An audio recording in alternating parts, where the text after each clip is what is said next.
Welcome to Indiana Sports Beat Radio. So for the thousands in attendance and the millions watching around the world.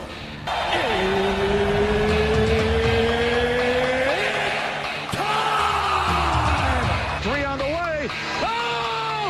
It went in! It went in! And Indiana wins the ball game! Know your role and shut your mouth, you jabroni! Float game for the win! Ayler's gone. Goodbye. Touchdown, Indy. Woo! IU. America. They got a football team now. It's pretty simple. I win. Google me. You know that I'm the cream of the crop. Oh, now, here's Jim Coyle. Hey, welcome aboard. Glad to have you on this Friday. How'd your week go? How is your weekend looking? What have you got planned? You going to, say, a football game, high school game on Friday, college game on Saturday? Plenty of that going around. Sign a new contract here or there. You could become the next, the third highest paid football coach in America. But you would have to pass Kurt Signetti, as Indiana has signed their coach to a new 8-year deal that will keep him in Bloomington over the next 8 seasons. Pretty much the same length as his existing one, just an extension that takes his payment up just a wee tad up to what, 11.3 million now. So all the thoughts and questions that have come up, man, you have to love how Scott Dolson let that take zero time to percolate. Part of that is because didn't want it to affect what's going on with this incredible season. And I started to wonder that with all the time that is left, it was 6 games alone in the regular season, man, that's going to start to seep into things, recruiting and whatnot. Nope. Put that to bed right now. I noticed that Michigan State having some recruiting issues, woes. So Indiana, last year when Kurt Signetti said, we are the rising power, superpower in college football, he meant it. He's meant everything that he said. You can take it to the bank. Google it. It looks to be true. I hope you're doing well this Friday. Jim Coyle, and looking forward to another fun day. Alec Lasley will join us, in addition to Zach Osterman and Jeffrey the Greek. We'll go through some picks, some games. You know, I because of the travel last week, I let myself forget again the stupid picks for our college pick'ems. Although now there's like a 5-person race there, man. You guys have tightened it up. So don't forget to make your picks like I did. Big old dummy. But wouldn't mind pulling that up, as a matter of fact. I was surprised because it had been a wider gap, but I noticed, I'm like, hey, that's closing. That there's like 5 guys right within striking distance of each other. Now, I don't know, of course, every time I want it to come up, it doesn't. Oh, there we go. I'm always looking in the wrong spot. But college, yeah, it's always the same thing every time. And they move them. There we go. It's like they move them. But jump over here to the group. Sorry, you got to bear with me. Great radio. But looking in there, we've got what, 1, 2, 3, 4, 5, 6 guys, 6 people within a game, it looks like. Man, that's pretty good. Bill O, Brian S, Daryl T, Tom G, Daniel H, and Andrew J, Dr. J. So all right there within striking distance, but there's more that are right outside of that. I, unfortunately, am not one of those. Man, I can't believe I've forgotten to do that twice, but some fun games to watch this weekend. I'll tell you, I am looking forward to being able to try to, well, I'll record as much as always, and I go back and watch a lot. As even Indiana's games, I try to rewatch those as quickly as possible, because trying to do take all of that in and then run out and do the press post game presser and jump on a post game show. It's you can't really absorb everything. It's just too much information overload for this peon brain, I guess you'd say. But yeah, it's a lot easier when you can go back, you can rewatch and remember certain things, and you remember that you were wondering if you had a question at the time, and then maybe you understand it much better, or your question goes a little bit deeper. Well, you never know. But yeah, the biggest thing going on for Indiana fans right now, and we'll talk to Alec about this some, but Indiana, putting all speculation aside, and I did notice that Paul Feinbaum said that this was a bad idea for Indiana, just a bad idea. I'll talk about that in a second, but yeah, Indiana reached a new 8-year deal with Curt Cignetti, which makes him, I think, the third highest paid coach in the country, around $11.6 million. Of course, right now he has only lost 2 games since his tenure began at the beginning of last season. Currently, Indiana ranked number 3, taking on Michigan State this weekend in a homecoming weekend. Big weekend for Indiana athletics. You've got an exhibition basketball game today, and then, of course, you've got homecoming going on and the football game. So all kinds of stuff that's happening in and around Bloomington today. And none bigger than, I guess, fans celebrating the fact that Curt Cignetti's not going anywhere. Now, if they could lock down those coordinators for a while, that would really be something. They've been with each other for over a decade, and that is huge. I mean, think about how big that is for him, not for Curt Cignetti, not just the comfort, but the ability to just completely relax and leave things up to people, not just his DC OC, but special teams coordinator as well. Has been with him for over a half a decade. So that kind of continuity you don't find in football. And how much longer can you hope to keep it together? I don't know, because whenever you're good, everybody wants some of it. And I promise you, there's a whole lot of people wanting a lot of what's going on in Indiana right now. Man, it is just phenomenal. And hopefully it will continue, because let me tell you, it is a lot of fun covering a winter. A lot of fun. Feinbaum is an idiot, says Greg LaRock. I cannot say that I disagree, but I think he also likes to yes, we are going to have a pick'em for college basketball, Daniel. Feinbaum likes to say stuff that just gets attention, man. The more attention he gets, the better off it is for him. He can't, there's not a lot he can say to get attention in the SEC right now, because they don't have the best team in the country in football.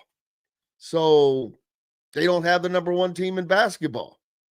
So what's he got to talk about? He's got to make stuff up to talk about. So now he's got to go outside of the SEC and talk about Kurt Cignetti and how it's a bad idea for Indiana, which is funny. But yeah, it's a bad idea for Indiana. How maybe you've said it's a bad idea for college football, but why? It's only a bad idea for Indiana because Indiana got him, and it wasn't an SEC school that signed him, which I find it hilarious. But what else was he going to say that's going to draw attention to what he's talking about? What else is he going to say other than what he did, which is to say it's a dumb idea? Well, if he agreed and said, well, that was smart of Indiana, he's going to be like everybody else in his mind. But just taking an opposition view is not the smartest thing to me, because surely, hopefully, I guess not, some people see through that. I mean, I give more people the benefit of the doubt than not. Maybe I'm wrong, but surely they know that he is just saying this for whatever, to get their attention, just to get attention. I mean, there's not another reason I can think of, because it's ridiculous. I mean, it is simply ridiculous. Am I right? Or am I right? Or am I right? Or am I right? What was that character on Saturday Night Live? Hey, looking forward to Alec Lasley joining us here. We're going to talk about football and basketball, as both going on this weekend. Pat Knight will come in with Marrion, of course, to play a basketball exhibition this evening. And the Indiana football team, the number 3 Indiana football team, welcomes the Michigan State Spartans for a homecoming matchup. Things aren't going that well for Michigan State right now. I saw they lost a major recruit. That and much more here at Indiana Sports Beat Radio on this Friday, back with plenty more after these messages. Andy Moore Honda is Bloomington's #1 Honda dealer for a reason. Buy a new Honda and get a 3-month break from car payments. That's right, no payments for 90 days. That includes the all-new, all-electric Honda Prologue, and you get it for just 0.9% financing. Or the 2024 Honda Ridgeline Black Edition or the Honda Accord LX, both for just 1.9% financing. Get more to your door from AndyMooreHonda.com, Bloomington's #1 Honda dealer and your best place for new and used vehicles. If you're looking for a new home in the Indianapolis area, you need Cheryl Sizemore from Brick and Ivy Realty. Cheryl Sizemore has over 2 decades of experience, and that could be the difference in getting the home you want in today's tough housing market. Reach out to Cheryl at CherylSizemooreSells@gmail.com or 317-701-0838. That's 317-701-0838. Let Cheryl Sizemore sell or find your new home today. Huddle up, football fans. Tailgate season is here, and nobody gets you ready for game day like Academy Sports and Outdoors. Swing by your local Academy store or shop online at academy.com to find everything you need, from grills to jerseys and more. Be a watch party legend with gear from top brands like Nike and Under Armour, all at unbeatable prices every day. With 8 Academy stores across Indiana, including our Bloomington location, fun can't lose, and neither can you. Gear up today at Academy Sports and Outdoors. Zach Browning here to tell you about an offer you simply can't pass up. If you're looking for the best coverage of Indiana football and basketball, which includes recruiting, weekly chats, podcasts, as well as access to the best national team out there, then look no further than thehoosier.com. The best part, it's just $1 for the first week. Oh, and did I mention that you get a full year of access to The Athletic when you sign up? You can't beat the coverage, and you can't beat the deal. So head over to thehoosier.com today and sign up for just $1. It'll be the best decision you ever made. Welcome back, Indiana Sports Beat Radio, on this Friday of game week. I'm calling it week 8. Am I correct in college football? We've got the bye week. We've had 6 games played. So is my math correct? Alec Lasley from thehoosier.com joining me. Yeah, it is. Numbers are always a little bit difficult on a Friday morning, but believe it is week 8 as we get here into homecoming weekend. So should be a fun weekend all around for Indiana. Yeah, well, now that we've made it into the afternoon, glad that can get that math straightened out. But lots going on this weekend all over the place, whether you're looking at Indiana, who has homecoming in addition to football and basketball games going on. Of course, the basketball side, it is just an exhibition, but everybody else jumping back on with football and plenty going on there. But big news coming out of Bloomington yesterday, of course, with the announcement that Curt Cignetti had been signed to yet another extension already, his second extension in just his short year, 1.5 year tenure. That's got to be another record that's being set there alone. But to put to bed any thoughts that he's going to be leaving and heading anywhere, which I think it was a smart move. Boom, because I've seen some guys jumping off the ship at Michigan State, and there's not even been a change there right now. So the hard work that's been put in, not only the hard work that's been put in recruiting, but there's going to be recruits being lost to these other programs with these coaching changes. No, absolutely. Firsthand at Penn State, all the decommitments, specifically, there's 5 or 6 that Indiana's involved with just from Penn State now. So, I mean, you're going to see it across the board, right? I mean, I think it was surprising that UCLA didn't have anyone enter the transfer portal in that 30-day window after Deshaun Foster was let go. So that was kind of the one outlier, but between firings and everything else, you're going to see movement. And so for Indiana to come out and obviously just go put to bed any sort of discussion, any sort of conversation, right? I mean, I don't think a lot of people really thought that the Curt Cignetti to Penn State had a lot of legs. It just didn't seem that he was going to make that move. But, right, people were still going to talk about it. Penn State was still going to call. Penn State was still going to try to do it, because why would you not? Right, there's not a hotter coach in college sports right now than Curt Cignetti, and what he's been able to do at Indiana in just a few games, right, completely shift not only the mindset last year to a winning culture, but then to be able to back it up in even a bigger way this year, when a lot of people probably didn't think you could do any better than an 11-2 record and a college football playoff appearance. And now 19 games in, 17-2 overall. Just one Big Ten loss, and you look at this team, and it is and some people probably think they are definitely in that same tier of 1 or 2 teams that have a true legitimate shot to go on and win the whole thing. And so it's crazy to see the momentum that has pretty much been consistent ever since he stepped on campus. And to be able to build everything. And he talked about this, and he's been, very vocal about being able to build on the successes that they've already had and make sure that it's not just kind of a 1 or 2 year type success, but whether it's on the recruiting trail, right? He went in from landing his JMU guys and bringing them over to starting to flip recruits to now getting 4 stars and 5 stars on campus and have a legitimate shot with landing 4 stars and 5 stars, right? So, you look at what he's done with just the roster that he's had over the course of the first year and a half.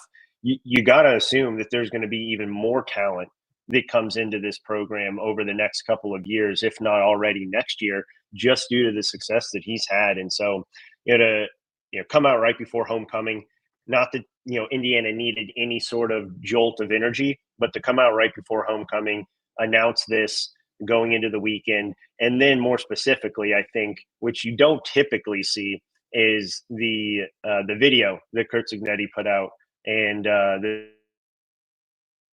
and the quote that got everyone excited, right, was that he wants to retire a Hoosier.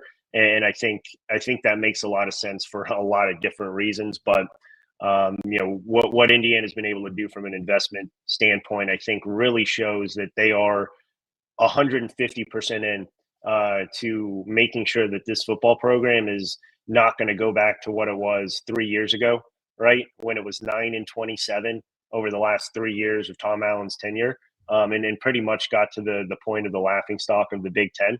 The fact that they lose to Rutgers at homecoming, they pretty much lost to every single Big Ten team, and now they again are 17-2 over the last 19 games. Are going to be in the college football playoff yet again, barring anything unforeseen, and will be a national championship contender. The switch that this athletic department has been able to really grab a hold of and build with Kurt Signetti is definitely tremendous, and something that you never really see in college sports.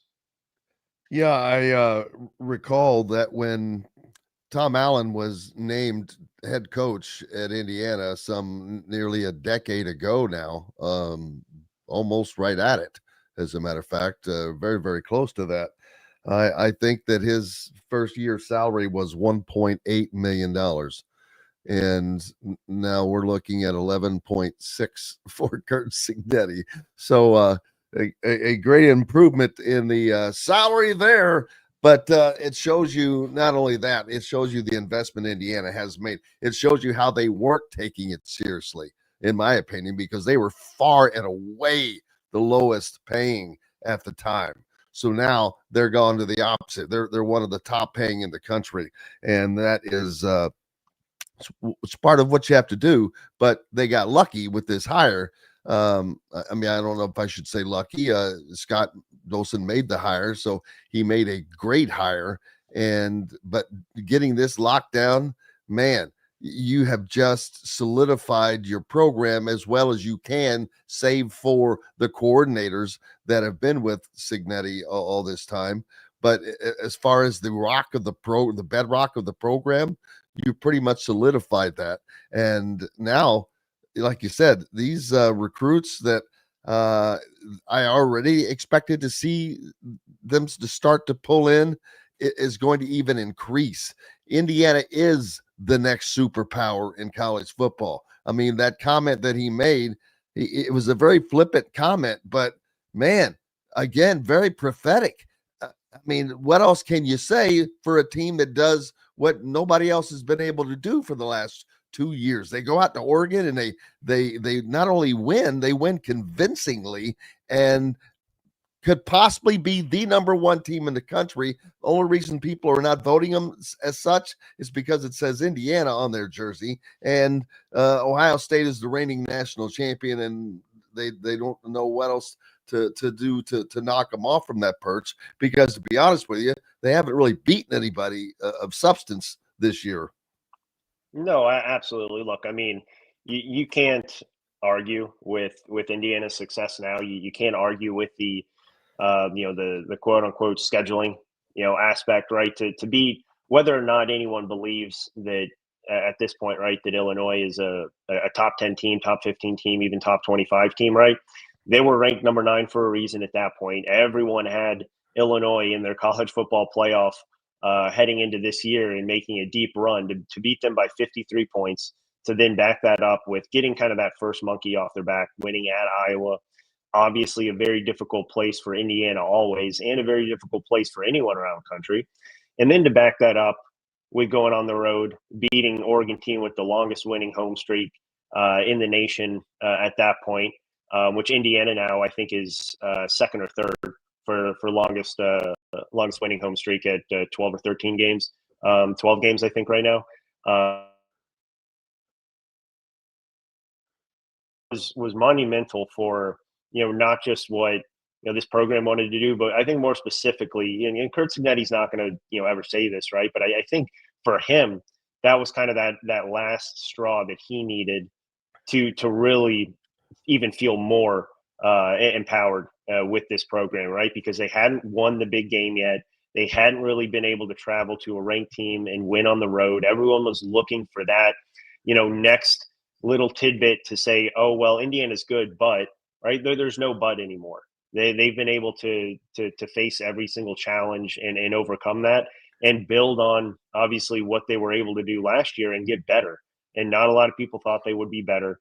Not a lot of people thought they'd have any shot of advancing everything that they did a season ago. And it's incredible to see what they've done. And now you really look at a potential undefeated season. And I know, right, that every single game is the biggest game. And I think that's the best mentality that this program and this team has. But they have goals, right? Roman Hemby talked about it earlier this week. He and this team, they want to win a Big Ten title. They want to win a national championship, and they have all of that, at their fingertips right now. And everything is fully laid out for them to go ahead and do that. And they have a real shot of championship. And, regardless of how the rest of the season plays out, I think just the fact that you see the built success, you see them being able to compound last year and build on it, and you now see the doubling down or tripling down in the investment of the program and the coaching staff, and which I'm sure you agree, Jim, that they're going to do everything in their power to increase that salary pool, if they haven't already, for the rest of his support staff to maintain those guys and keep them in Bloomington.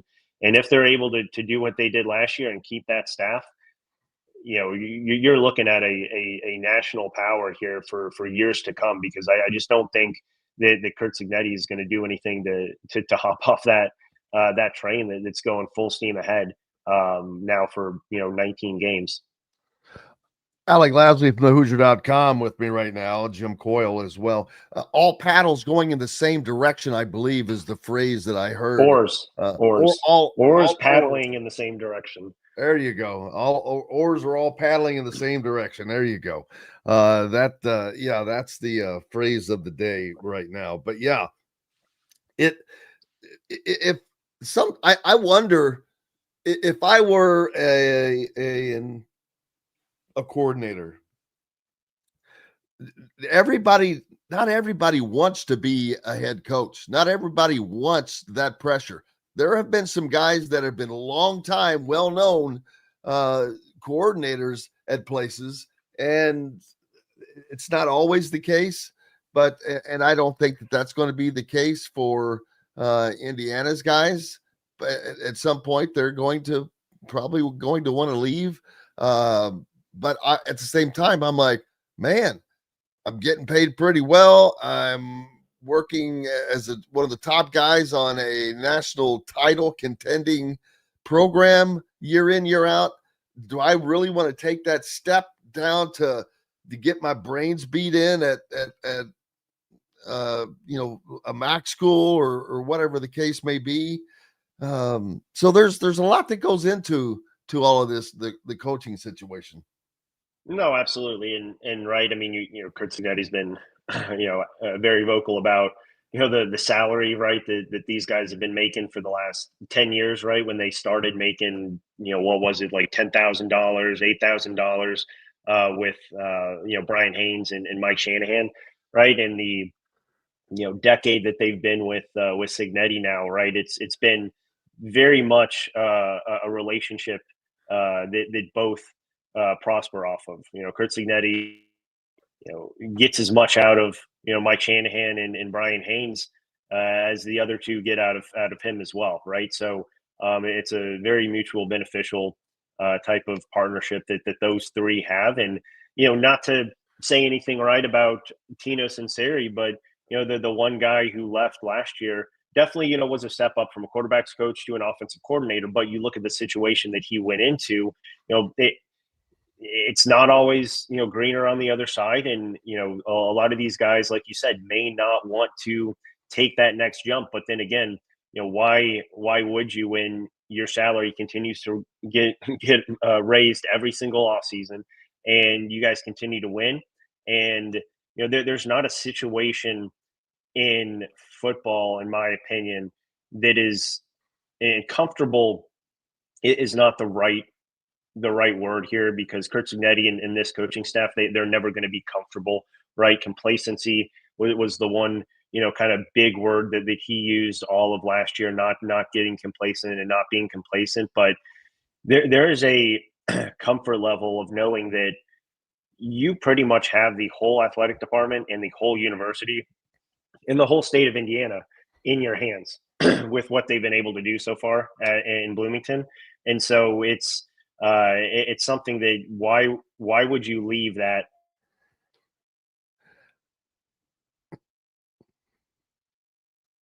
Do just about anything and everything to maintain all this staff that he has, but specifically, right, the two rocks and Mike Shanahan and Brian Haynes up to this point. Yeah, and especially if they were to be offered a higher profile position, well, that would change things the entire. Hey, Alec Lasley from the Hoosier.com is with me. We've got to take a break. When we come back, talk some basketball as the Hoosiers hit the hardwood tonight at the Simon Scott Assembly Hall. It is homecoming weekend, and it's kind of a homecoming as Pat Knight brings his Marrion Knights into Bloomington. Back with more Indiana Sports Beat Radio right after these messages. Know a team or group needing a fundraiser? Boost Fundraising raises more money faster and offers the most unique and user-friendly online fundraiser in the nation. Your team receives personalized fundraising pages for each team member. Free team-branded promo gifts shipped to each donor. Boost Fundraising does it all. Sports teams, marching bands, charity causes, and community groups. Go to boostfundraising.com and be sure to enter the promo code COYLE, that's COYLE, to receive a discounted fundraiser. Whether it's a night out with the family, after work with colleagues, or catching the game with friends, Bubba's 33 is the place for you. Bubba's 33 offers a mouthwatering menu of selections that are all made from scratch every day. The portions are big, but the prices are small. And with over 50 big screen TVs, you'll never miss the big game. Bubba's 33, pizza, burgers, beer. Zach Browning here to tell you about an offer you simply can't pass up. If you're looking for the best coverage of Indiana football and basketball, which includes recruiting, weekly chats, podcasts, as well as access to the best national team out there, then look no further than thehoosier.com. The best part, it's just $1 for the first week. Oh, and did I mention that you get a full year of access to The Athletic when you sign up? You can't beat the coverage and you can't beat the deal. So head over to thehoosier.com today and sign up for just $1. It'll be the best decision you ever made. Huddle up, football fans. Tailgate season is here, and nobody gets you ready for game day like Academy Sports and Outdoors. Swing by your local Academy store or shop online at academy.com to find everything you need, from grills to jerseys and more. Be a watch party legend with gear from top brands like Nike and Under Armour, all at unbeatable prices every day. With 8 Academy stores across Indiana, including our Bloomington location, fun can't lose, and neither can you. Gear up today at Academy Sports and Outdoors. Welcome back, Indiana Sports Beat Radio on this Friday. How are you doing? Alec Lasley from the Hoosier.com with us, and Indiana basketball getting underway of sorts tonight with an exhibition match against the Marrion Knights and Pat Knight. So a kind of a reunion all the way around. What a complete homecoming weekend this is. No, absolutely. I mean, it's always great, right, when you get the extended Indiana basketball family, back in any sort of environment, whether it's a exhibition, whether it's a game, any sort of other visits. So it's a good way to kind of jumpstart the basketball season that's obviously been overshadowed by Indiana football, which we've talked about for multiple months now. We think is a great thing for this basketball team and this basketball program and where it's at right now. Not to have all the pressure and all the expectations on them and going into this season. So really this afternoon and tonight is just about getting out there, being able to get through without any additional injuries, being able to play against another team, something they haven't done here in about 2 months since their Puerto Rico trip. And mainly just putting together what they have been implementing over the last handful of months into a game. And Darren DeVries talked about it yesterday when we were able to talk to him. he's just looking to play hard, being able to see the consistencies and the ability to see what they've implemented into a game now. They're not going to have their normal rotation, normal lineups. Nick Dorn, Jason Drake, Alexa Ristich, and Josh Harris are not going to be playing tonight. So it's not a full roster by any means. And Darren DeVries talked that it's going to be a little bit difficult to actually put together a full kind of scheme and game plan when you're missing at least a couple of guys who will be in the rotation of some significance. And he mentioned that Jason Drake and Alexa Ristich specifically will miss some of the regular season. So it's going to be interesting to see what the lineups and the rotations look like tonight and against Baylor next week before they get things going. In a couple weeks here against Alabama A&M in that first game of the season, but it should be nonetheless a good another good test just to get these guys out on the floor and get another game under their belts because we'll see them flush up against Baylor, a team that's obviously going to be competing for a NCAA tournament berth and competing in the Big 12 here in just a week, and be able to really see kind of where this team stands heading into the season, because there's not many early kind of gimme games, right? You go at Marquette at the United Center, game 2 right away. So you go Baylor, Alabama A&M, and then Marquette. And then obviously the two big ones, right, with Louisville and Kentucky, and then you have Kansas State sandwiched in there as well. So just kind of get your feet underneath them, be able to go through some of the system that you have in place, but also for fans know that this is not a complete team by any means at this moment. So what you see tonight is not going to be, what this team does in 3 weeks from now. It's not going to be what this team does in 3 months from now. But it's another opportunity, right, to get out there and compete. And I think that's what most specifically this coaching staff is looking to do. Yeah, it does a couple things, good and bad. It forces you to deal with adversity right now, not having all those guys, not having the depth. Alec Lasley with the Hoosier.com with us right now. Alec, and it also gives other guys opportunities for either more minutes or possible minutes in positions they normally wouldn't play. It stresses the team a little bit, and it makes them overcome that adversity like I was talking about. But it also, you're not getting the full understanding of what you're going to have at your disposal. And so it goes the opposite way as well. No, absolutely. And that's why, again, typically, right, I would say with some of these injuries, I would agree with that. You'd have some other guys being able to showcase, get some early minutes, but,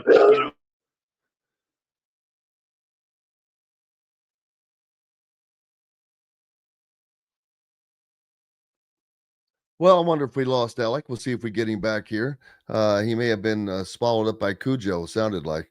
But hopefully all things are good there, and he'll be right back with us. But, yeah, this is going to be a test of sorts for Indiana basketball in that manner, I think, and how they can play with a much shortened lineup. And this is not something that they should have any trouble with because of the difference in talent level. I mean, this is in the essence what, an NAIA school of sorts, so versus a D1.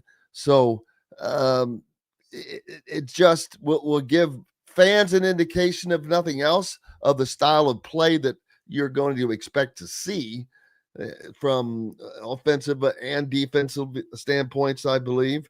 And the guys that I think that are going to be leading a lot of this, you're going to see Trent Sisley. What can he do off the bench? You're going to see Lamar Wilkerson. What's he going to do as a leader? You're going to see the guards in Tayton Connerway and Connor Enright as their bulldog mentality. So I think you're going to get, and then the guys in the middle, people were wondering, what's the middle going to be like for Indiana? Well, you're going to get an understanding of Sam Alexis and Reed Bailey and what they do in there and how they go about what they do. But more importantly, I think you're going to get an understanding of the speed at which is a part of Indiana's attack on both ends of the court. Speed on offense, man, you're going to have to be moving all of the time. Alec Lasley back with us now. I was just talking about Indiana is going to have to, they'll be tested in a lot of different ways tonight, not necessarily in talent level, because that should be not just, not a point with the what we're talking about here, but they're going to have less guys do more. And but it also is going to be an opportunity for people to see what they're going to be seeing this year as far as what Indiana, the style of the play that they'll be exhibiting. No, absolutely. It's, shoot threes, play with pace, play, positionless basketball, right? So you're going to see all of that. One thing I was saying before, kind of lost connection there, was, typically, right, in these types of environments, if you do have some injuries, you're going to have, like you said, some of those younger guys being able to showcase maybe a few extra things. They just don't have the depth right now to even do that. So that's why some of these lineups and rotations are going to be vastly different than what you're going to see moving forward. So that, take everything that you see tonight with a grain of salt, take everything you see against Baylor, and kind of, enjoy it. The basketball is back, but just understand that there's going to be a lot of differences in the next coming months here with what this team will look like. But yeah, it's, the team, made eight and a half threes, I think, over the course of their Puerto Rico trip. They made 12 threes in the scrimmage in 19 minutes a couple weeks ago. They were taking, I think it was 27 threes a game in Puerto Rico as well. So we know that they're going to take a lot of shots from the perimeter, and we know that they're going to try to move the ball passing wise as much as possible, take very limited dribbles, which is a vastly different aspect than what we've seen previously with this team, and then be able to push the pace and play with pace. And Darren DeVries talked about it yesterday, right? His confidence in having, whether it's Reed Bailey, 6'10" forward, be able to bring the ball up the floor and play a little bit of the offense out of his hands, I think is critical. Even having the confidence in a guy like Sam Alexis bringing the ball up. Obviously, that's not going to be something that's always going to be done, but they truly want anyone to grab the ball and go, and they have the confidence in everyone to do that. So it's going to be a very much a grab and go type offensive flow, and they want to score again in the first kind of 12 seconds.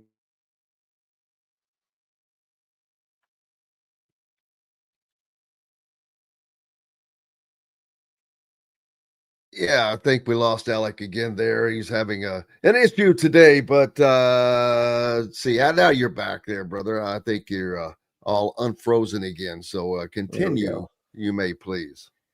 Yeah, no, just wrapping up there. I think it's again the versatility that they have with multiple guys. They don't always want some of the same forwards and everything bringing the ball up, but it just showcases what they're going to be able to do with trying to score in the first 12 seconds and play with that pace that they want. Yeah, and it's just going to give this team, at least the core, more time to gel. It's going to give Trent Sisley some substantial playing minutes because they're going to need him. So looking forward to that. What else is coming up at thehoosier.com this weekend? Yeah, so obviously full coverage of the exhibition tonight. We'll have some visit preview stuff as well from Von Cravella, the top 50 wing that's going to be on campus this weekend for Indiana. A quick note on that, a recruitment that I would definitely follow from Indiana's perspective. Indiana, Xavier, Cal are the three there. It's come on very strong over the last week and a half, and a lot of that was due to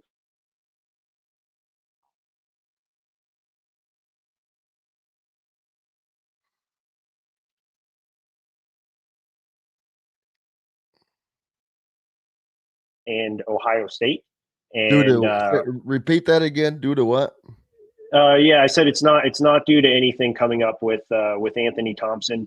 Indiana still needs more bodies in this 2026 class. So Anthony Thompson has a decision on Tuesday. That's between Indiana and Ohio State at the moment. What's that looking like? Any idea? Yeah, I would probably at the moment, right? It's definitely going to be very close. I think Indiana has a little bit of the edge in that. But I think still a decision is yet to be made on either side there. So the Is next, this coming down to money or anything else? yeah, I mean, it's coming down to skill development, style of play. He's been very open about that. Ohio State, from what I've been told, has the bigger NIL deal in place, but Indiana's not far behind. It's not a significant upgrade. Indiana did even upgrade their NIL deal over the last couple of weeks to make it even more competitive. And I think at the end of the day, it's going to be skill development and kind of the positionless basketball style that Darren DeVries wants to play that I think will win out. But he'll be making that decision on Tuesday, and then.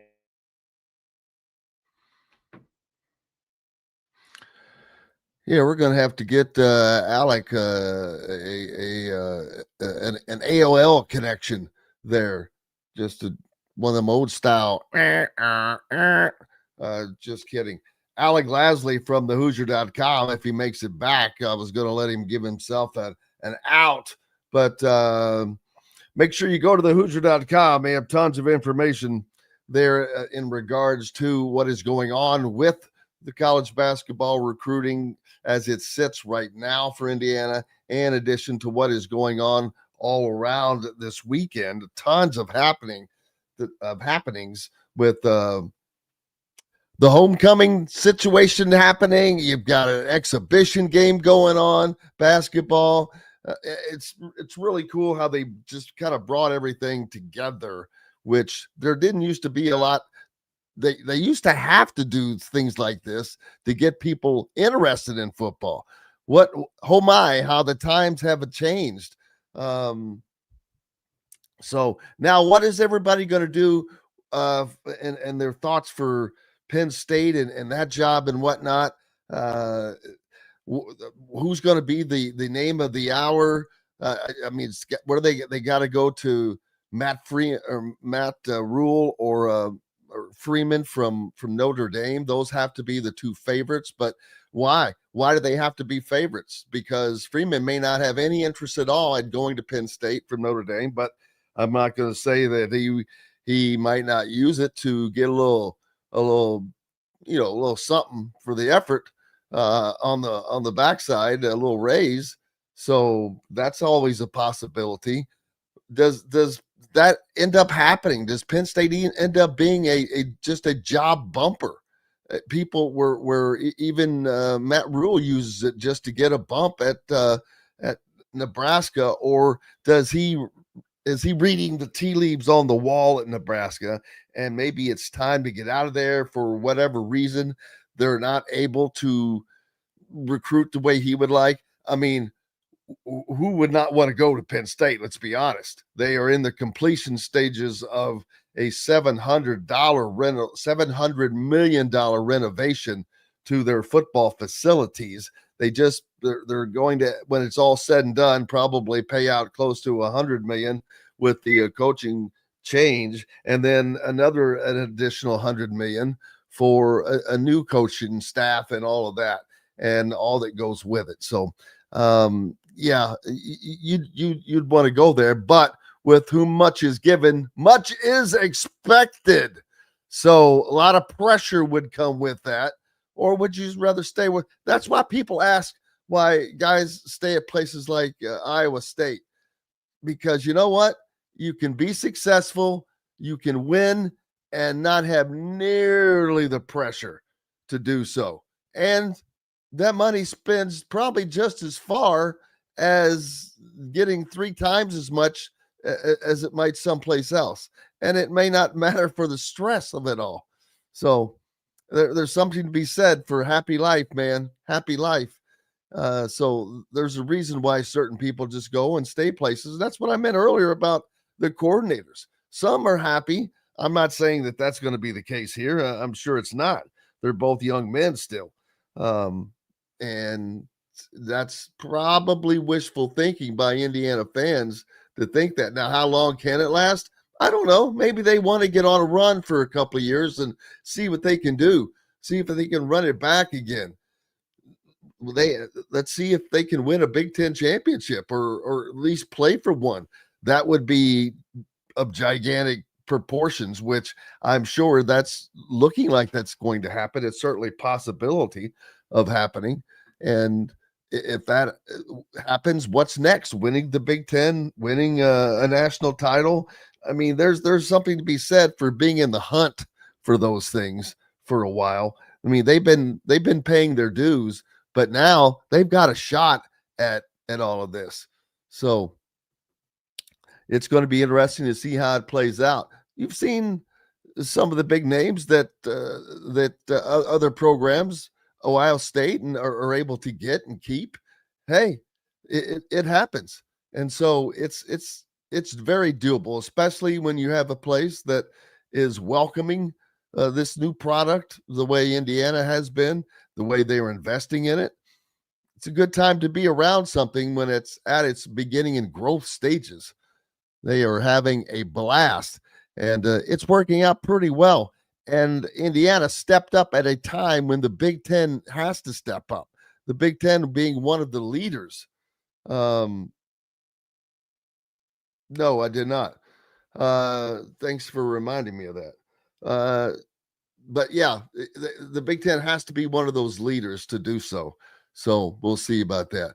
Hey, I've got about 45 seconds left, so I'll wait until the next start of the next segment.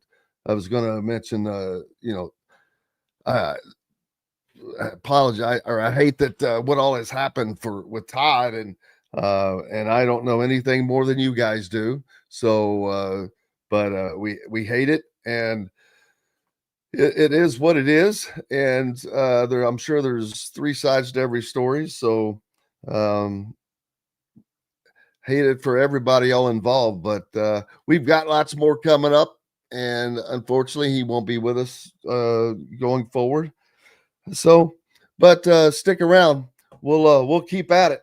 More coming here on Indiana Sports Beat Radio. Back with more right after these messages. If you're looking for a new home in the Indianapolis area, you need Cheryl Sizemore from Brick and Ivy Realty. Cheryl Sizemore has over 2 decades of experience, and that could be the difference in getting the home you want in today's tough housing market. Reach out to Cheryl at CherylSizemore@gmail.com or 317-701-0838. That's 317-701-0838. Let Cheryl Sizemore sell or find your new home today.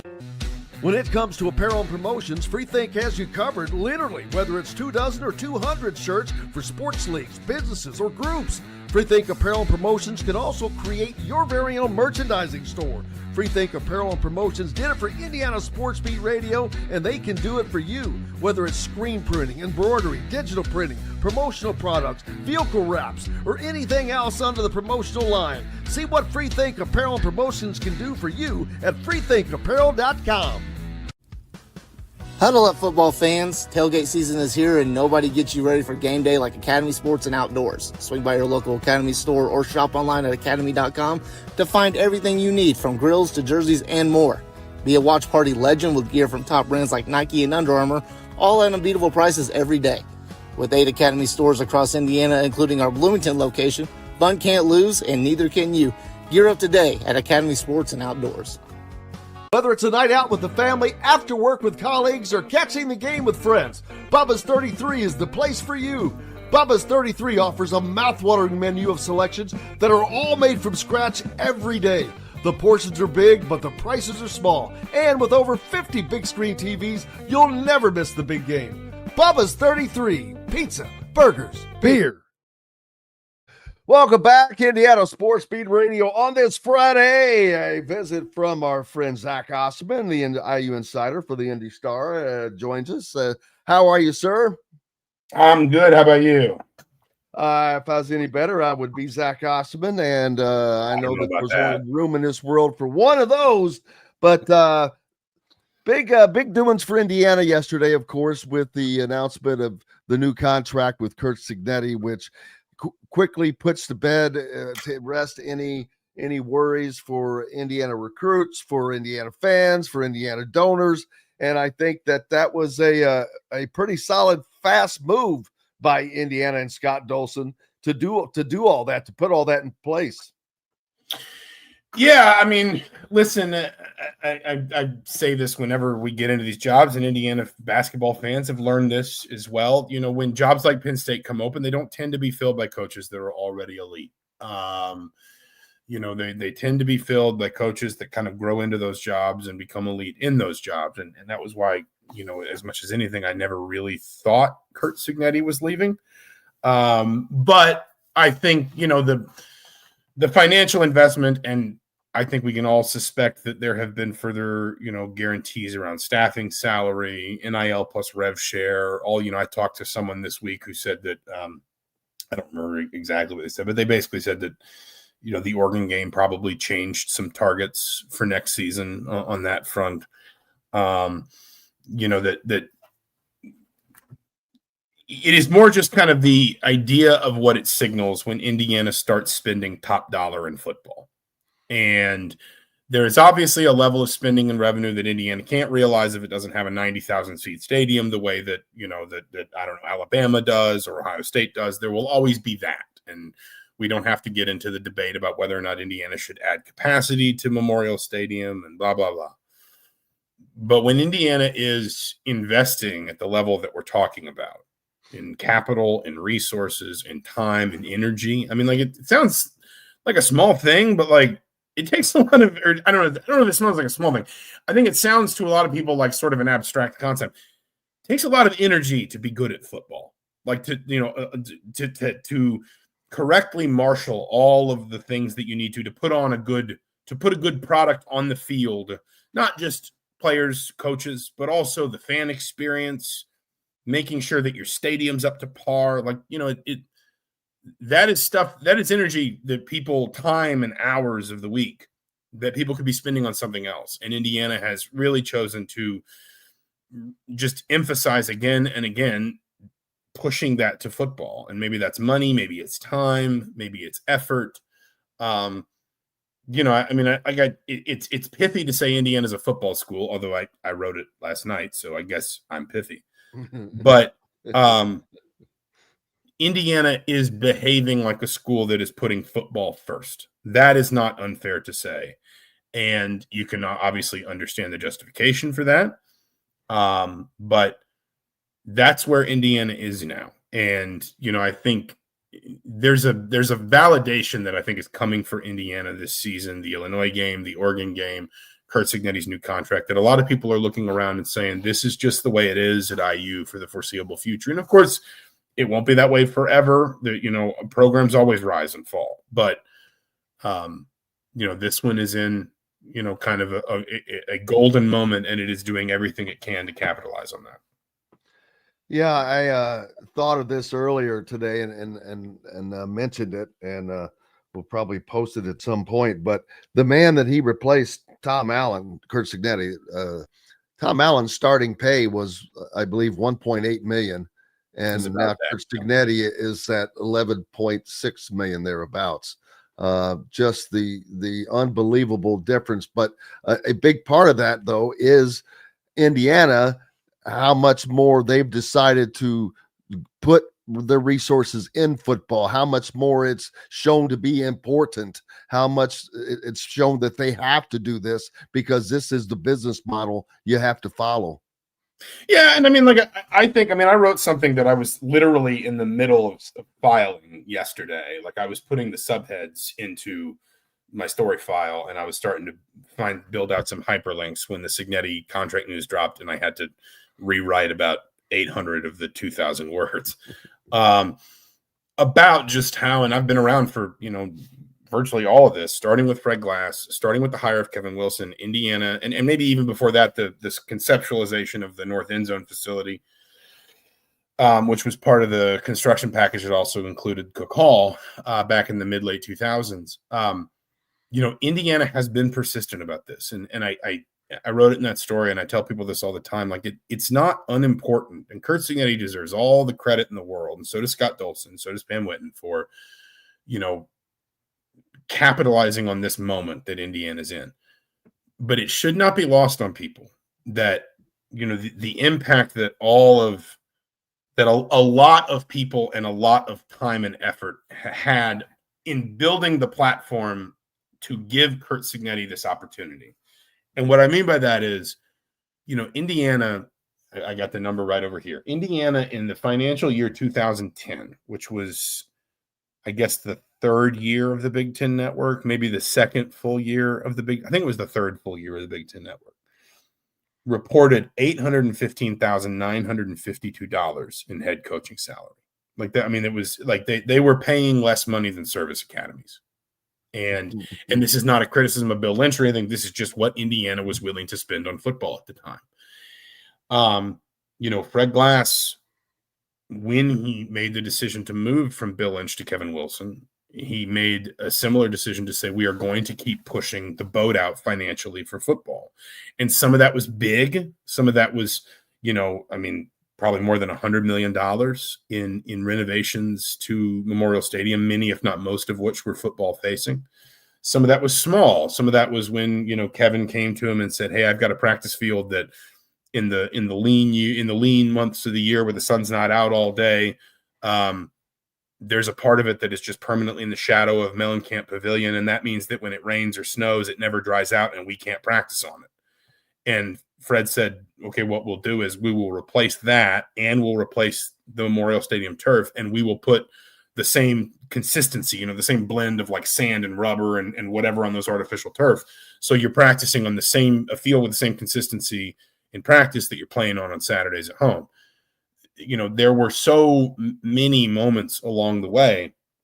But Kevin Wilson, I've always asserted this, Kevin Wilson taught Indiana what a serious football program behaved like. He came from Oklahoma and he said, these are all the things you're doing wrong. And then Tom Allen took that and showed Indiana that it could compete at the highest level of the Big Ten, that it could win, 8-9 games a year, that it could be in a game like that Ohio State game during the COVID season that even Curt Cignetti references when he says, people told me this was a hopeless job, not to take it. There was no point, they would never realize any ambition there. And yet 3 years ago, they were one touchdown away from playing for a Big Ten title. And then all of that creates the circumstances when Scott Dolson makes the decision to move on from Tom Allen, for Dolson to be able to pursue a level of candidate that the job might not have been appealing to 10 years earlier. But in that moment, because of the hard work of so many people, because of this, frankly, the stubborn investment of a lot of people, the job was ready for someone like Curt Cignetti. And that didn't guarantee Cignetti was going to be a success. And again, I'm not sitting here and saying Indiana is the best football program in the country and they're going to win the next 5 national championships and, no one else even need apply. But Indiana was just in the Stone Age in football for a lot of the 2000s. And a lot of that was just financial. The department was in a bad place financially, and it was reflected, far too often kind of across the board. Once Indiana got to a place where it could invest financially in football, it did so persistently. And Fred Glass used to talk about, he would talk about Barry Alvarez. He would talk about Gary Barnett. And he would say, I want to win now if we can, but I know this is a slow process. And I talked to Fred for that story I wrote and went up today. And, Fred, anytime you have this conversation with him, to his credit, is very quick to credit Scott and say this was Scott Dolson. Scott Dolson had the vision. Scott Dolson was the one that went out and got Curt Cignetti. Scott Dolson understood the formula for winning in modern college football before anybody else did. Fred's not, he doesn't try to say, oh, this is all because of the foundation I left behind. But still, I can remember those conversations with Fred for so many years about, we are just going to keep chipping away at the idea of being competitive in football because someday we will get there. And, this is where Indiana is now. Well, a lot sooner than a lot of people expected, that's for certain. As they now are staring an opportunity to play in the Big Ten championship game if things go their way, if they're able to navigate the remainder of their schedule, which they'll be the favorite in every one of those games. But that doesn't mean a whole lot. As we've seen, teams go down here and there, and that's going to happen. So now, because Indiana is now the hunted and not the hunter, depending on if they can maintain that same mentality, which I know that's what is going to be the number one importance of to Curt Signetti to make sure that this team continues to play with that same hunger that they've been playing with that same chip that they've been playing with, whether they are being recognized as a top 3 team or not. Yeah, I mean, I guess, listen, they're college kids, so like anything's possible. I guess I assume that would have happened by now if it was going to. And that's not to say they're not going to lose another game, and that's not to say they're not going to get upset at some point. But, I think that, both Curt Cignetti on his radio show and Scott Dolson to me last night said we didn't want any of this to be a distraction for the team. I think there's a firm understanding of what Indiana's capable of this season and what Indiana's chasing. And I think it's important to say it out loud because I understand why, fans of basically all ages will still sort of, struggle to wrap their head around it. But like Indiana is contending for a national championship. You don't beat Illinois the way Indiana beat Illinois. You don't win at Oregon the way Indiana won at Oregon. You don't follow up last season with what Indiana has been so far this season and not consider yourself a national title contender. Now, that doesn't mean they're going to win. There are probably at least a half dozen legitimate national title contenders, probably more, in college football in any given year. I'm not suggesting Indiana's going to win it or Indiana's the front runner or the favorite or whatever, but I think everyone understands what the stakes are here. And if Indiana was going to buckle under the pressure of that, I think it would have happened already. If Indiana was going to somehow sort of get, sort of fat on its own success, I think that would have happened already. I think a lot of what led to this developing the way that this being the contract, developing the way that it did over the course of this week was everyone involved recognizing, obviously, that Indiana wanted to do whatever it took, whatever it needed to keep Curt Cignetti around, but also that Indiana, that removing a distraction was tantamount to removing an obstacle to this team's success this season. And it is hard for me to imagine Thursday night's news not being just kind of another 500 RPMs in the engine of this season at this point. Certainly is. Zach Osterman from the Indy Star, IU Insider. Big weekend. Make sure you're giving him a follow. Basketball and football coming at you this weekend. Zach, we will see you out at the athletic complex. Sounds good. Thanks for having me as always, Jim. Appreciate you, sir. Zach Osterman joining us here on Indiana Sports Beat Radio. Hey, we've got lots more coming up, including the man himself, Jeffrey the Greek, after these messages. The ISC Sports Network is your home for sports content across the Hoosier State. Find us live on TV and streaming or archived on our website and our app. The ISC is your one-stop shop for the content you want to see, including high school sports, college sports, and other great events throughout the year. Subscribe to our streaming service and get access to it all. ISC. Local lives here. Know a team or group needing a fundraiser? Boost Fundraising raises more money faster and offers the most unique and user-friendly online fundraiser in the nation. Your team receives personalized fundraising pages for each team member. Free team-branded promo gifts shipped to each donor. Boost Fundraising does it all. Sports teams, marching bands, charity causes, and community groups. Go to boostfundraising.com and be sure to enter the promo code COYLE, that's C-O-Y-L-E, to receive a discounted fundraiser.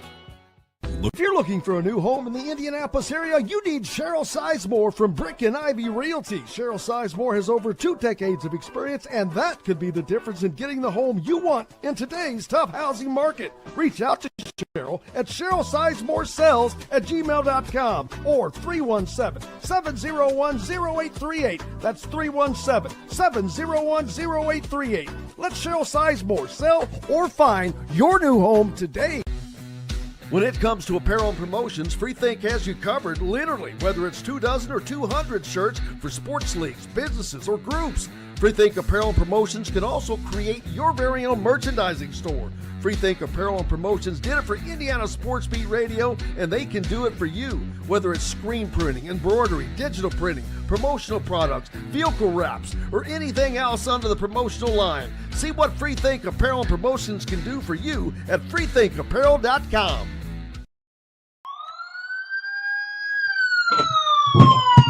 There he comes. There he comes. It looks like a police escort. Jeffrey the Greek has arrived. Jeffrey, that looks like he's walking onto the stadium now. So, oh yeah. Oh, wow. That is Jeffrey the Greek. Yes. We got Jeffrey some soundboard stuff. All right. Well, you know, hey, what do you got? You got to play around. You got to do something, right? Jeffrey the Great, welcome back to Indiana Sports Beat Radio on this Friday. The entertainment portion. Where's the puppets? I thought you were supposed to bring the puppets and do the whole deal. We can work on that. Yeah. How have you been? How was your weekend last week? How was your week? Weekend of football, always great because there's college football going on.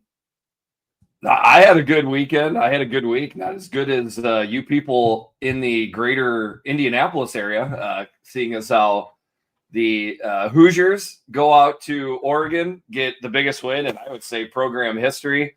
Oh, yeah. You get Siggy signed. The Colts are hot. I mean, all great football goes through you guys right now. I think you're the only one that calls him Siggy, too, and I think that's funny and great at the same time, because it's a cool nickname, but I think you're the only one that I've heard that. So you should coin that phrase as soon as possible. We coin a lot, but man, the funny thing is, on the most recent Eyes on Big podcast, which we recorded Wednesday evening, before we knew the news about Siggy, we talked about him in the vernacular of being a quote unquote candidate for the Penn State job. Now, I want to be clear. I said on Twitter early in the week, I said on the podcast Wednesday evening, Siggy would not be going to Penn State. Like people were not looking at the big picture if they thought he would leave Bloomington to go to Penn State. Then we also talked about how it's obvious that Indiana needs to do what it has to do to get Siggy signed for an extended contract. But that's what everybody says at this time. Like when you have the hot coach, you have to sign him. Now, the funny thing is, if things don't turn out so well and there's this enormous buyout, then people say, what was this, team thinking? What was this program thinking? Look at this buyout here. So I just want to say, I find that hilarious that the two people, can exist in the same situation. Now, with that said, I'm playing around. This deal absolutely had to be signed. Doesn't surprise me. I know Indiana has deeper pockets than a lot of people realize. So pop some champagne. You guys should be happy. Well, I mean, I'm just there to cover it all, man. But it's always say it's a hell of a lot more fun covering a winner. And I've got to tell you this. If you ever get the opportunity to go to Eugene, Oregon, go, because what fans are the worst that you've ever been around, and what are the best fans that you've ever been around? Worst I've ever been around, hands down, USC. That's both online and when I've run into them at bowl games. Best fans I've ever been around, I gotta say, I've run into great fans with almost every fan base. Probably the fan base that I've personally had the most luck with is Wisconsin fans, which I would think a lot of people would be surprised since Iowa and Wisconsin are rivals. But I've always gotten mutual respect, and for the most part, Wisconsin fans are just there to have a good time.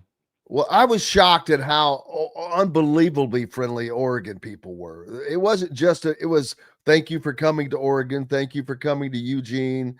Oh, good luck. Oh man, you guys were awesome. You kicked the crap out of them, and I was just like, wow, this is crazy. It was to another level, but of greatness, because man, if things were like that all over, you just have a lot less animosity out there. But What fun would that be? Right? No, I'm just kidding. Yeah.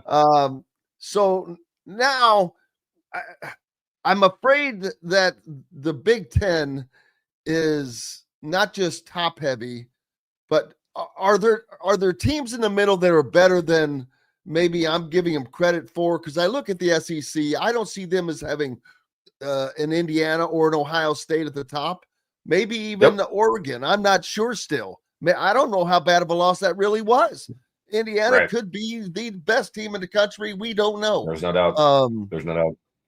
But it seems like the SEC is just a little thicker with better teams. But then again, I'm like, how do we know that? So we don't know that. And so that's what makes it so hard to compare the midsections of these two conferences to me. Yeah, if you look at the rankings, it's obvious. I think the rankings are bloated with SEC bias to this day. So I don't look at it quite that much. I look at what I see with my own two eyeballs when I watch these games. Now, certainly I focus on the Big Ten way more than I do the SEC. But I do take a look at I do take a look at the top, SEC teams. Without a doubt, to me, the top SEC teams, each one has one or two major flaws that I just don't think you see in Indiana and Ohio State, and probably Oregon. I think Oregon belongs in there.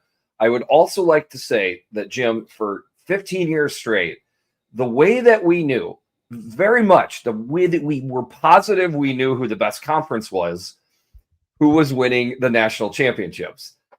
2 in a row for the Big Ten, and well positioned for a third one right now with 2 or 3 teams. Now suddenly we're, and this isn't any, slight towards you, but now we are suddenly looking at the depth of these conferences, okay, it's magical how that conversation comes out after the SEC starts taking a bunch of L's. So with that being said, do I think the, 7th and 8th team down in the SEC is probably better than the 7th or 8th team down in the Big Ten?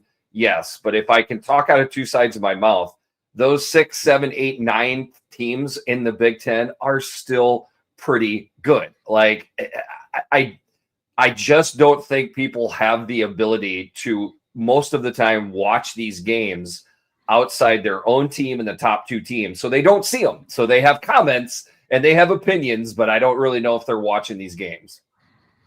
Yeah, and I get it, because as Uncle Phil Cows here says, Washington and Illinois. I agree. And maybe they are teams that should be ranked right now.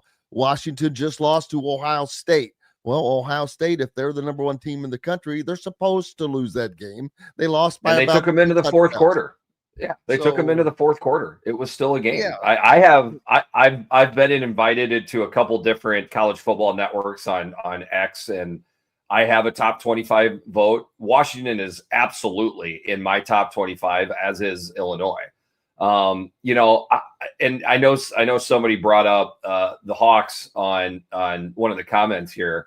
I have been pointing at that Iowa-Indiana game and saying, maybe Iowa's pretty good too. Like Indiana came into Kinnick. It's the toughest game they've had so far. And that's with going. So they played 2 tough road environments at Kinnick and in the Zoo. Iowa at least, represented at along the lines of Oregon, if not better. Oregon's still in the top 10. Iowa not even getting votes for the top 25. What do we have here? We have bias. That's what we have. Wow, stodgy Iowa. They don't have a good offense. Well, they have a really good defense, special teams, and they can run the ball. The throw game absolutely needs, work, and that is Iowa's flaw. But then you go back to mighty Georgia, Tennessee. You look at some of these. Don't forget about Texas. They have to be great. They have Texas. Absolutely. Texas. They have to be great. These teams have their flaws as well. I wish there was a way that we could remove the helmets, the stickers on the helmets, to get like a really proper rating. You would see much different, the top 25 would look much different if in some weird way we could get that done. Yeah, I don't think that at this rate they're going to agree on the 4 and the 4, which that's going to, you're going to leave somebody out each year that way. But by the same token, it's like, well, tough. Somebody's always going to be left out. So it's either that or what do they do? What do they do next with the college football playoff? There's going to be expansion just because there's money there. So there's no doubt that it's going to come. How it happens, that I don't know. And it won't happen without it benefiting the Big Ten and the SEC. So we know that as well. Who it benefits. But I've got to say, man, I love Jeffrey the Greek with us right now. Don't forget, brought to you by Paved Drain. Don't forget, just do a little quickie for Paved Drain real quick for all those people that may be listening out in Iowa or Nebraska or northern Indiana or wherever it snows. Absolutely. Yeah. Just go to our website, pavedrain.com. You can find me. Ask me questions. We love that stuff. So it's a very simple process that we can walk through for heated surfaces. Could be a commercial application, could be your driveway. Looking at the Big Ten, there seems to be, to me, there's 3, 3, and 3 at the top. There's 3 definite teams at the top: Ohio State, Indiana, and Oregon. I still have Oregon in the top 3. The next 3 teams, I have Washington, Illinois, and USC. Any one of those 3 teams, to me, is in position to make the college football playoff. If any of those teams wind up 10-2, they're in, to me. And nobody's keeping any of those teams out. Now, I don't think they can all finish 10-2, but at least 1 or 2 of them can finish 10-2. And then the next tier down after that, I have Michigan, Iowa, and Nebraska. Long shots to the college football playoff, but that's 9 teams deep right there. So the 9th team in the Big Ten took the number 3 team in the country right down to the wire. Doesn't that prove depth? I think that proves depth a little bit there. So, but probably the biggest, or I should say most fun thing is going to be, who is that 4th team in the Big Ten that's in best position to get in the college football playoffs? Yeah, Washington or Nebraska. Probably one of those 2. Let's see. Nebraska's only lost once this year. Yeah, They've got a win over a good Cincinnati team. So they're probably looking but they'll sneak in. Now, everything that was said about Indiana last year will probably be said and potentially about Nebraska. About Nebraska. But because so that's who cares at this point? Yeah, well, I mean, I don't know, man. I think the SEC gets 5 teams in, and the Big Ten only gets 3. Now, I think the SEC will get 5. I think the Big Ten and SEC, I would put the total teams between the 2 conferences at 8.5. And I might even just put it squarely at 9 for how many teams get in. They will squeeze out because we only need to have 1 ACC rep, 1 Big 12 rep, and 1 group of 5 or G6, whatever you call it, rep. So we only really need 3. There is going to be it's going to be difficult to get 2 teams in the Big 12. I'm going to tell you that right now. I just think it's the Big 12 winner that gets in. The ACC has the best chance to put a resume up there that would kick out a SEC or Big 10 team, but things got to turn quick for the ACC and Big 12 in order for things to happen like that. I don't think that's going to go down. It might pain people, but you probably want to be a SEC or a USC fan this weekend. This is one of the most losable games for Notre Dame. So for any anti-Notre Dame people out there, you're cheering hard for South Carolina or for USC, the Trojans, because that would knock Notre Dame almost completely out of the playoffs. So there should be a lot of Trojan fans this weekend. Jeffrey the Greek with us from Eyes on Big podcast, and brought to you by Paved Drain. Go to pavedrain.com.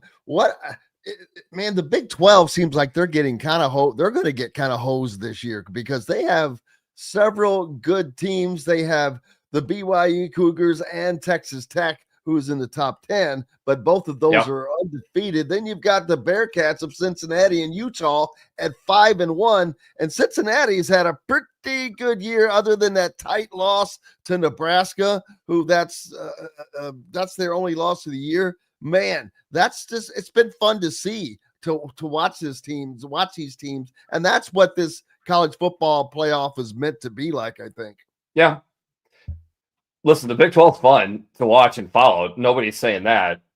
I'm old enough to remember when the Big 10 West was fun to follow. We never knew who was coming out of there, but nobody took the winner seriously. I'm sorry, but if you're going to have that frame of thought for the Big 10 West, throw it to the Big 12 because it's the same situation over there. Now, the one exception to that is every now and then in the Big 10 West, there was one exceptional team. I think that is Texas Tech this year. So in my opinion, how it's going to play out, you're going to have a 1 or 2 loss Big 12 team in the Big 12 championship playing Texas Tech, an undefeated Texas Tech. Texas Tech will give that team either its second or third loss, knocking it out of the college football playoff. So to me, unless something drastic happens, Texas Tech is the class of the Big 12 and will be the lone representative, and they will have a shot to make noise in the playoffs. Don't get me wrong. I just don't see another team. Well, and that win by Nebraska over Cincinnati will serve them well. They're hoping that Cincinnati keeps rolling and doing well, and that will bump them up to help them get into the college football playoffs. And so that there is a possibility. Then you've got USC. Man, can they manage to hang on? They've got to win this weekend. It's this weekend they're at Notre Dame, right? Yeah. Yep. So these are must-win games for both of these programs. The loser of this is out of the college football playoff hope stakes. 100%. Yeah, this is a de facto college football playoff elimination. I would say it would 99.99% knock Notre Dame out of the playoffs if they lose this game. This is their third.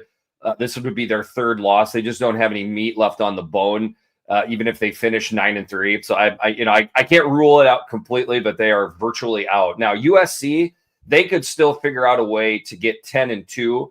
They would have games over Nebraska, Iowa, Oregon, UCLA that's suddenly hot. So they would still have some quality wins that they could stack onto their resume. They've already got Michigan under their belt. So USC would still have a very realistic chance of making the playoffs, even if they lost this game.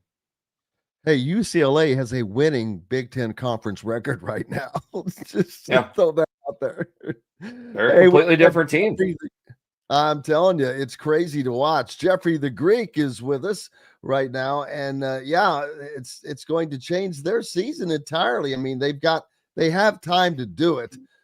They've got 4 wins, right? Or no, only 2 wins on the season. So they've got to quickly add 4 more wins to that. Don't know if they can get that done, but one of those will be when they come to Bloomington in next week. So that's going to be a little irony there. I thought it was going to be ironic when Tino Sunseri came in, but that's not going to be a problem anymore as he is no longer with them. Isn't it crazy that they got good or decent firing all that they fire? I mean, when you had to quickly change or whatever the changes were made, that shows that was, which I already knew that there was a coaching issue, much like there is at Michigan. Michigan does not have the coach that they're going to have in a couple of years. Right. I mean, this was I said this yesterday, this was a thank you for keeping your mouth shut hire. This was a thank you for deleting the 50, 60 text messages that you deleted hire. This was a thank you for going on national TV when the head coach was suspended and crying and using the F word hire. It's ridiculous, but that's all that it was. And so that'll whatever. But hey, let's take a quick break. Are you ready to make some picks? Let's do it. All right. Hey, don't forget, go to pavedrain.com, and quickly, all the people that live, especially in the colder areas where you may get some snow or want to keep your driveway nice and you don't even have to shovel it or any of that, man. It's pretty nice. Jeffrey the Greek got you taken care of. Now, you're not going to find him as Jeffrey the Greek under there at pavedrain.com, but I bet you can figure it out. If, he's the Jeffrey. And also find him at Eyes on Big Podcast. We're back with more Indiana Sports Beat Radio right after these messages. Andy Moore Honda is Bloomington's #1 Honda dealer for a reason. Buy a new Honda and get a 3-month break from car payments. That's right, no payments for 90 days. That includes the all-new, all-electric Honda Prologue, and you get it for just 0.9% financing, or the 2024 Honda Ridgeline Black Edition, or the Honda Accord LX, both for just 1.9% financing. Get more to your door from AndyMooreHonda.com, Bloomington's #1 Honda dealer and your best place for new and used vehicles. If you're looking for a new home in the Indianapolis area, you need Cheryl Sizemore from Brick and Ivy Realty. Cheryl Sizemore has over 2 decades of experience, and that could be the difference in getting the home you want in today's tough housing market. Reach out to Cheryl at CherylSizemooreSells@gmail.com or 317-701-0838. That's 317-701-0838. Let Cheryl Sizemore sell or find your new home today. Huddle up, football fans. Tailgate season is here, and nobody gets you ready for game day like Academy Sports and Outdoors. Swing by your local Academy store or shop online at academy.com to find everything you need, from grills to jerseys and more. Be a watch party legend with gear from top brands like Nike and Under Armour, all at unbeatable prices every day. With 8 Academy stores across Indiana, including our Bloomington location, fun can't lose, and neither can you. Gear up today at Academy Sports and Outdoors. Zach Browning here to tell you about an offer you simply can't pass up. If you're looking for the best coverage of Indiana football and basketball, which includes recruiting, weekly chats, podcasts, as well as access to the best national team out there, then look no further than thehoosier.com. The best part, it's just $1 for the first week. Oh, and did I mention that you get a full year of access to The Athletic when you sign up? You can't beat the coverage, and you can't beat the deal. So head over to thehoosier.com today and sign up for just $1. It'll be the best decision you ever made. Welcome back, Indiana Sports Beat Radio on this Friday. Glad to have you along. Jim Coyle with you, and Jeffy the Greek as well. Some of the games that's popping up a little bit. One of the Southeastern Conference games. Number 10 LSU travels to Nash Vegas to play number 17 Vanderbilt. This is kind of what I was talking about earlier. What has Vanderbilt done to show that they're number 17 in the country? Why does everybody think LSU is the 10th best team in the country? I think that it should just almost not be allowed to have top 25 rankings right now, because it's just it puts a misconception into people's heads, because it's just no longer appropriate. Maybe it used to be, at least it was closer than it really is, but not anymore, I don't think. LSU's overrated. Totally agree with you there. Vanderbilt?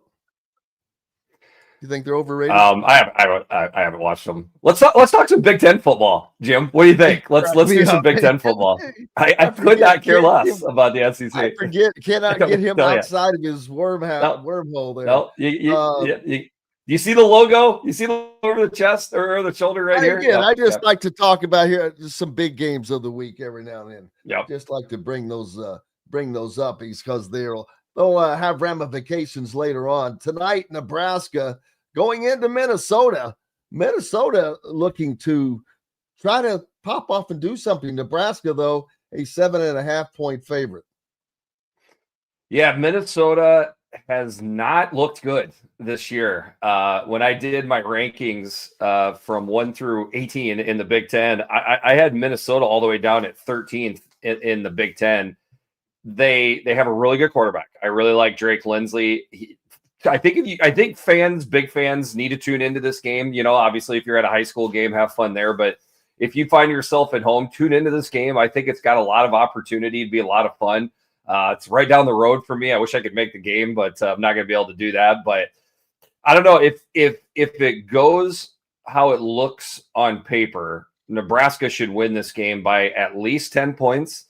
But something tells me Minnesota is going to put one of their better efforts in the year so far this year into this game. This has kind of turned into a rivalry. They play for a organic trophy, the $5 bits of broken chair. By the way, there's a charity for that. It goes to there's a charity for that. So go find that on Twitter, and you can give to a really good cause for the 5 bits of broken chair trophy. But this is a rivalry on the field. This will be a charged environment. It's going to be a fun game to watch. Yeah, because they're at 4 wins, so they want to get those 2 wins in with trips to Oregon, trips to Northwestern, which has suddenly become a player, and a game and a trip to Iowa on top of that. Yeah. So here you go. Here's what you get. Congratulations. So yeah, they want to get that in. Then Saturday matchups, Washington at Michigan. This is huge right here, man. This is huge for Washington. If they have any dreams of making the college football playoffs, this is a game they must go to Ann Arbor and win.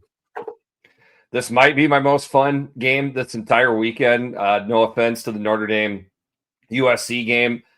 We talked about that game in the vernacular of a de facto national or de facto college football playoff, qualifier. I think you could say the same thing here. You're not completely knocked out of the playoffs if you're Michigan or Washington if you lose this game, but you are down to your last straw. Like if you lose this game as Michigan, you have to win out. If you lose this game as Washington, you have to win out. Michigan, on the other hand, I think they are completely boxed out if they do not win this game. That would be their 3rd loss. They are done for. I tell you, I'm with you. Like I'm impressed that you went that strong with the comments on Sharon Moore saying this is not their coach. Going into the year, I don't think I was there yet, but watching the product on the field, I see you shaking your head. I agree. It just does not look like a well-coached team. Not nearly as much. In fact, I thought it looked better the 2 games when Biff Poggi was coaching as opposed to Sharon Moore. Sharon Moore had that goofy, wore his workman jacket to his press conference this week. I don't know if you saw that. That got universally dragged because it was pretty corny. Man, I tell you what, there are advantages for Michigan along the lines, I would say, especially when Washington has the ball with Michigan's D-line. But in the end, Washington comes up with plays, and their defense is a little bit better than I think people give credit for. It's a pretty bad 3rd down defense, but not only do I like Washington in the points, I like Washington winning this outright. This was my eyes on big Amador double barrel lock of the week this week, is taking Washington in the points. The only issue with it is, and I don't understand why this is green earth, this game is going to be on Fox, but this is a noon game Eastern time, which means this is 9 a.m. for Washington. They're in essence, they're playing a 9 a.m. game. Last week, Oregon played a 12:30 p.m. game, so that was not a big deal. But I don't know. Maybe it doesn't matter, but I would not want to play at 9 in the morning. I'll be honest with you. But definitely I guess you just got to get up earlier, right? Yep. Purdue at the suddenly and risen Northwestern after coming off of a win at Penn State. My gosh, they are now 4-2. They win against Purdue. They're 1 game away from being bowl eligible, although not an easy road to hoe there with some tough games ahead of them. I don't know how Northwestern does it where they can start the year 0-2 and not only win 4 games in a row to get to 4-2, but do it when nobody's paying attention. I mean, it is like they are always the 3rd game in a 3-game window for the Big Ten. It's the 3rd game that people watch. They beat UCLA after the coaching change. Nobody pays attention because it's still UCLA at the time, but UCLA rips off 2 wins after that. Nobody paid attention that Northwestern. It's like they have some sort of mystical powers, but I tell you what, This is a much better defense than people realize. I have been saying it since the beginning of the year. It's gotten even better since then. The offense has stopped turning the ball over. That was a huge thing, and they are running the ball pretty well. If you don't have Northwestern on your schedule as a Big Ten fan, be happy about it, because this is not a team that you're going to enjoy playing. Yeah, it's amazing though. Northwestern coming off of one of their biggest wins in the modern era, going to Penn State, although they were in free fall. They are at home and only a 2.5 point favorite against Purdue. Is it down to 2.5? It was 3.5 when we did the podcast. Wow. That's what I'm doing right now. So the funny thing is, I took I took Purdue and the points, but Northwestern to win the game, because I joked on the podcast that a 3.5 point spread to Northwestern is like a 6.5 point spread to most teams, as far as covering that spread. So I liked Northwestern plus 3.5 at 2.5. That gets a little bit close. Let's see. Ohio State at Wisconsin. That's an easy one. 3:30 CBS game. Can I just say, I have no idea how that's only a 26 point spread. It does not make any sense to me whatsoever. It really feels like Ohio State could roll their helmets out there and score 5 touchdowns and only give up a field goal. I have no idea what's going on with that spread. I agree with you, because they're still running their backup quarterback, from what I understand, right? Wisconsin, or is Billy Edwards Jr.? Start of the year, third string. And I tell you what, he did not look good versus Iowa. That was some of the worst quarterback play I have seen in a long time. Oregon getting back on track, traveling all the way across the country to Piscataway, New Jersey, to take on a kind of a Resurgent Knights team, and they get a boost of playing at 6:30, so it's later on in the day. They can be acclimated in. A little bit. Oregon's got to probably come out and smack them in the face a little bit, but I tell you what, Rutgers is one of my more fun teams to watch. Another team that does really good things. They're kind of like the opposite of Northwestern in that they don't play a lick of defense. They are not interested in covering your wide receivers or tackling your running backs. But boy, do they put points on the board. I'm telling you, this is arguably the best throw game in the Big Ten. It is this Rutgers team. So I think they're going to put points on the board. I like Rutgers in the first half, catching 9.5 points, 8 points in the first half. Like, I think they'll put points on the board and keep it close, but ultimately Oregon will run away with it. Here's a fun one. Penn State at Iowa. I think that Iowa wins this easy. This gets them one game away from, and would get them one game from being bowl eligible. But Penn State without their starting quarterback, so life is going to be heck. We'll see what life is like after James Franklin. Yeah, I was pretty good at Kinnick at night against the spread, and also just coming out with the W. Hard for me to look at this game without looking at it through black and gold colored glasses. But so what scares me the most is that James Franklin is not the coach, and that there is a quarterback change. I think we have seen that multiple times in the Big Ten and across the country when you have that new coach bump. I think James Franklin had this Penn State team just tighter than a snare drum. Is there a release and they play looser and this, affects the game?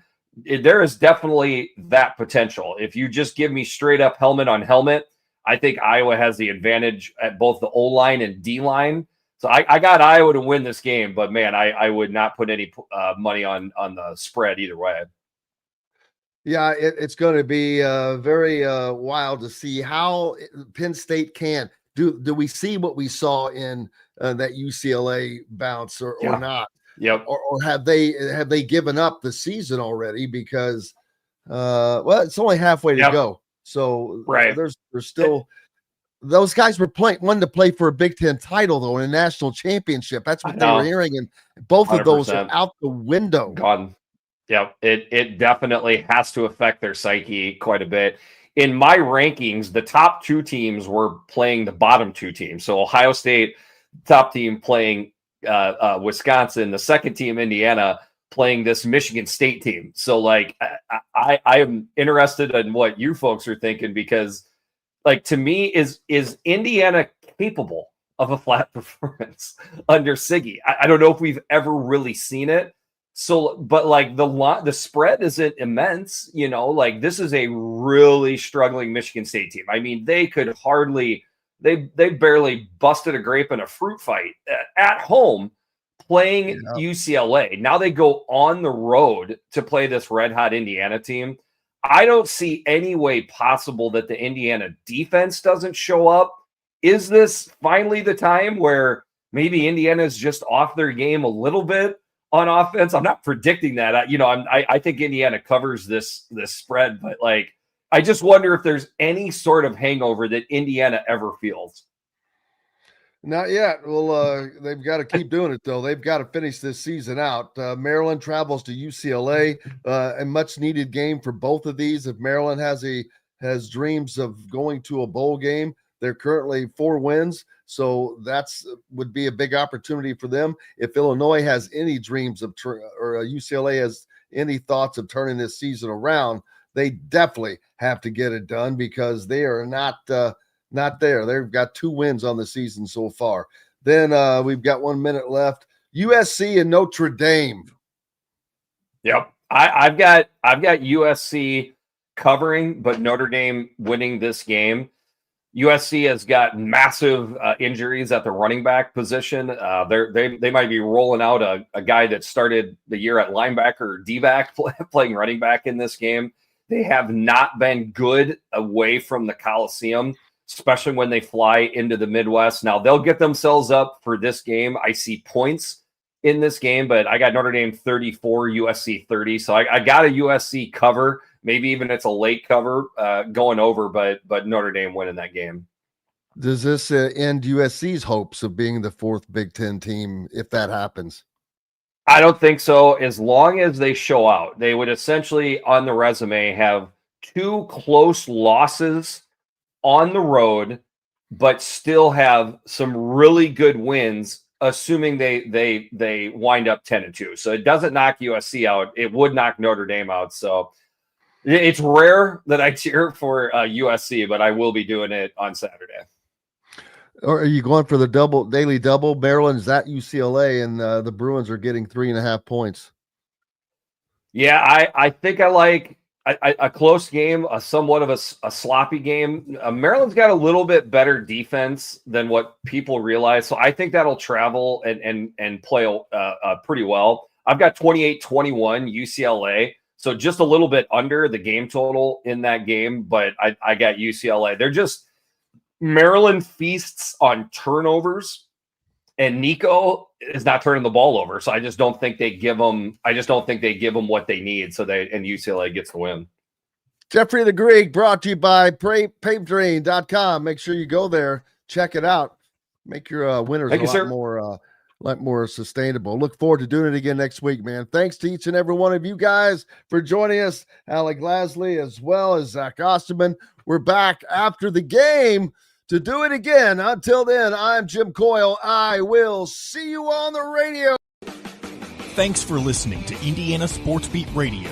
Be sure to subscribe to our YouTube page for more clips and team coverage of Indiana basketball, football, and more. You can also find full episodes and tons of other content on thehoosier.com. We'll see you next time for another edition of Indiana Sports Beat Radio.